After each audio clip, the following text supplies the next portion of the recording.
Assim como uma pessoa normal precisa ter suas relações, seus contatos, seu network profissional, social, familiar, ou seja, todos nós precisamos ter as nossas relações.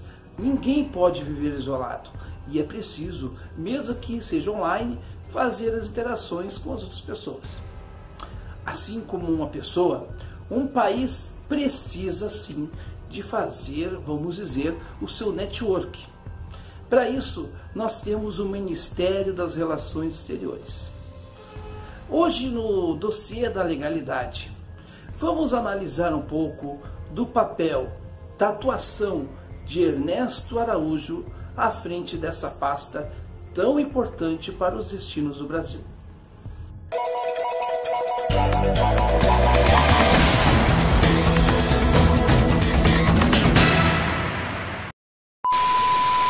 Bolsonaro está destruindo as bases do Estado brasileiro.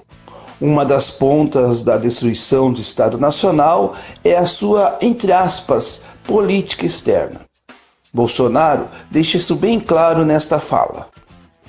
O Brasil não é um terreno aberto onde nós pretendemos construir coisas para o nosso povo. Nós temos que desconstruir muita coisa, desfazer muita coisa, para depois não começarmos a fazer. Que eu sirva para que pelo menos eu possa ser um ponto de inflexão, já estou muito feliz. O nosso Brasil caminhava para o socialismo, para o comunismo. E quis a vontade de Deus, entendo dessa maneira, que 2 milagres aconteceram, uma é minha vida, outra é a eleição. E essa missão que nos foi dada, eu tenho certeza que Ele sempre estará ao nosso lado e me dará mais do que inteligência, nos dará coragem, determinação e boas pessoas ao meu lado, como tem no momento aqui 7 ministros, para a gente poder levar adiante o que nós queremos deixar, não no tocante à presidência, mas no tocante à democracia e liberdade para os nossos filhos. Mas quem é Ernesto Araújo? O professor Paulo Giraldelli fala a respeito da nomeação ou da indicação de Ernesto Araújo para o futuro governo Bolsonaro. Vou cair de costas, gente. Mas a indicação desse homem foi feita pelo Olavo de Carvalho. Sim, Olavo de Carvalho. Aquele que não passou do 4º ano primário e que desconsidera o heliocentrismo. Ele acha que a Terra não gira em torno do Sol. Esse homem, completamente maluco, que botou arma na cabeça de filho, que é visivelmente perturbado, desescolarizado, fora do mundo, deu indicações para o Bolsonaro. E o Bolsonaro pegou uma pessoa igualzinho ao Olavo de Carvalho, completamente doido e igualmente desinformado. Esse rapaz, ele se chama, olha só, ele se chama Ernesto Araújo. Olha só o que ele colocou no blog dele, um blog bolsonarista que ele fez antes das eleições para fazer militância para o Bolsonaro. Sou Ernesto Araújo, tenho 28 anos de serviço público e sou também escritor. Vocês já ouviram falar de alguma obra de Ernesto Araújo? Eu não ouvi. Ninguém ouviu. E sim, ele tem 28 anos de serviço público. Essas pessoas que têm 28 anos de serviço público são os críticos do serviço público que querem privatizar tudo. Sobreviveram por conta do salário que nós pagamos para eles. Mas tem ódio do serviço público. Tem ódio de tudo que é público. Quero ajudar o Brasil e o mundo a se libertarem da ideologia globalista. Você já ouviu falar dessa ideologia globalista? Há uma ideologia globalista? Agora veja só, globalismo é a globalização econômica que passou a ser pilotada pelo marxismo cultural. Primeiro que marxismo cultural todo mundo sabe que é uma invenção boba do Olavo que não significa nada. Segundo a globalização é um movimento do capitalismo internacional. Por que é que o marxismo estaria a favor do capitalismo internacional e comandando os empresários a fazer uma globalização? Quer dizer, a globalização é a integração dos povos, né, por conta do mercado internacional. E quem estaria aí fazendo isso são os marxistas, desenvolvendo o capitalismo globalmente. Fantástico. Tem mais. Essencialmente é um sistema anti-humano e anticristão. Bom, vamos ver o que é anticristão para ele. Vamos ver o que é cristão para ele. Olha só. Olha só. A fé em Cristo significa, hoje, lutar contra o globalismo. Então, veja só, né? O globalismo é anticristão. Mas o que é ser cristão? Ser cristão é ser antiglobalista. Ou seja, olha o raciocínio vicioso. Lutar contra o globalismo, cujo objetivo último é romper a conexão entre Deus e o homem. Será que a política adotada pelo Ministério das Relações Exteriores é a mais adequada para o nosso país? E falando, e não sem razão, porque a história está demonstrando, essa história de curto prazo, que é absolutamente correta a minha análise de que Ernesto Araújo está a serviço do imperialismo norte-americano.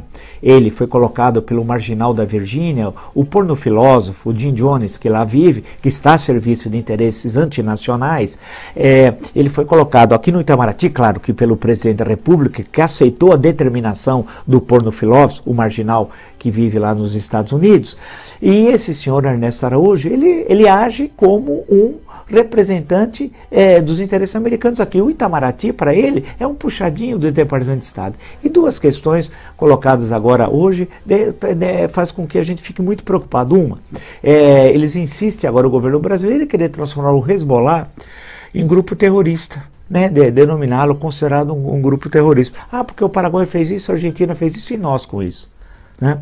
O Brasil tem uma força de paz, lidera uma força de paz da ONU no sul do Líbano, no norte de Israel. Lá tem mais de 200 militares brasileiros. Né? A nossa posição sempre foi a busca da paz. Esse tipo de ação, mas porque o Trump considera o Hezbollah o grupo terrorista? É porque o Trump considera, nós vamos considerar também?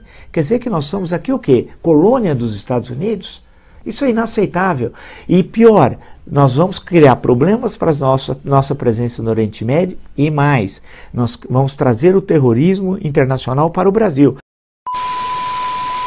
No momento de conflito, parece que o governo Bolsonaro quer realmente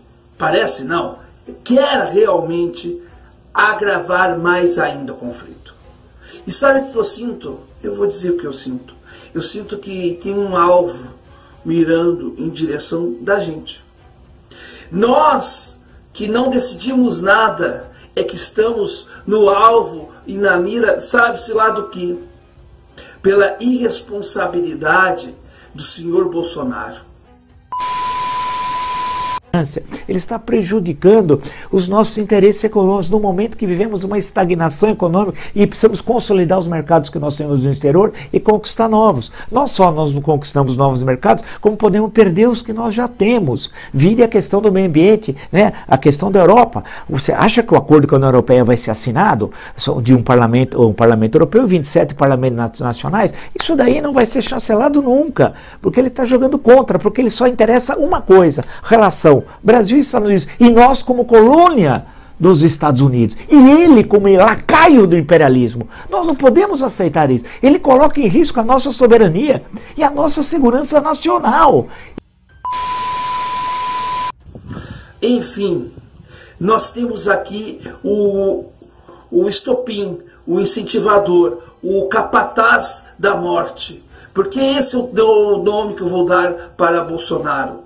Porque talvez nós não tenhamos, né, no nosso território, vamos dizer assim, um conflito armado vindo de fora. Quem sabe Bolsonaro abra as portas para que as nossas cidades sejam destruídas, para que civis inocentes brasileiros possam também ser dizimados junto com os civis inocentes do Oriente Médio. E eu gostaria até de fundamentar as questões que eu vou colocar na fala do próprio ministro Ernesto Araújo. Ele começa dizendo que pauta a política externa brasileira, como deve ser, pelos princípios constitucionais inscritos no artigo 4º, e dentre eles há o princípio da independência nacional, que foi citado pelo ministro, que de alguma maneira estaria ligado ao que ele chama dessa convicção da grandeza do país. No entanto, essa ideia de soberania, independência, grandeza, afirmação do Brasil, no entanto, o que restou para nós, o que ficou para o país da viagem presidencial aos Estados Unidos e das iniciativas do governo nessa viagem, foi justamente o contrário. Foi uma posição de submissão, de subserviência, de apequenamento do Brasil perante os Estados Unidos. E aqui, presidente, não há nada contra a visita ou contra estreitar laços também com os Estados Unidos, mas não de uma forma que tenha ficado tão claramente marcada por uma posição de subserviência, de submissão. Eu diria até que foi uma postura um tanto humilhante para o país. O Brasil foi com a bandeja cheia de presentes e voltou com as mãos vazias. Nós abrimos mão, antes até da viagem, do Pacto Global de Migração. O Brasil deixou esse pacto. Ora, são 3 milhões de brasileiros vivendo em outros países e 750 mil estrangeiros residentes no Brasil. Primeira pergunta que se faz é em que medida isso atende às necessidades dos brasileiros. 3 milhões de brasileiros vivem fora do Brasil, 750 mil estrangeiros vivem no Brasil. E nós, seguindo a linha do governo norte-americano, deixamos o Pacto Global de Migração. A quem serve isso? Nós abrimos mão do visto para norte-americanos sem qualquer reciprocidade. Isso poderia ter sido um gesto desde que fosse acompanhado de uma medida recíproca. Não obtivemos isso. Nos antecipamos em oferecer esse presente, quase que de joelhos, sem termos nada em troca. Absolutamente nada em troca. Não, mas o que nós ganharemos, pode alguém argumentar, serão mais turistas. Mas se fosse esse o critério, o Ministério das Relações Exteriores deveria ter aberto mão também de visto para chineses, indianos, já que as classes médias desses países têm enorme potencial aquisitivo e também de turismo. Portanto, se o objetivo é ter mais turistas, eu imagino que o Itamaraty esteja preparando essa medida de isentar chineses e indianos de visto. Talvez aqui se diga, não, mas a China é um país que não segue a ideologia que o governo defende. Bom, mas isso contradiz o que o próprio ministro disse, que não quer fazer política externa com base em ideologia. Este é o trecho inicial da fala do ministro Ernesto Araújo, onde faz um balanço de suas ações em 2019.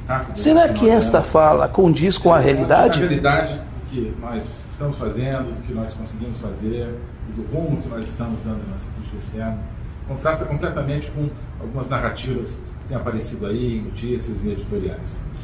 Então, dizem que a nossa política externa não deu resultados. Nós simplesmente fechamos durante esse ano, 2019, os 2 maiores acordos comerciais da história do Brasil. Conseguimos atração de investimentos muito importantes de vários países e construímos uma nova relação de confiança com nossos principais parceiros. Será que a política externa de Ernesto Araújo e Jair Bolsonaro é benéfica para o Brasil de fato? Seja no âmbito das relações econômicas ou diplomáticas, o Brasil está adotando os melhores caminhos? Será que é responsável entrar no conflito que não sabemos as suas reais extensões, como a dos Estados Unidos contra o Irã? Essas perguntas fazemos nós, a você que está nos assistindo. Nós não temos o dever de dizer A, B ou C, mas somente de fazer você pensar sobre os rumos do nosso país.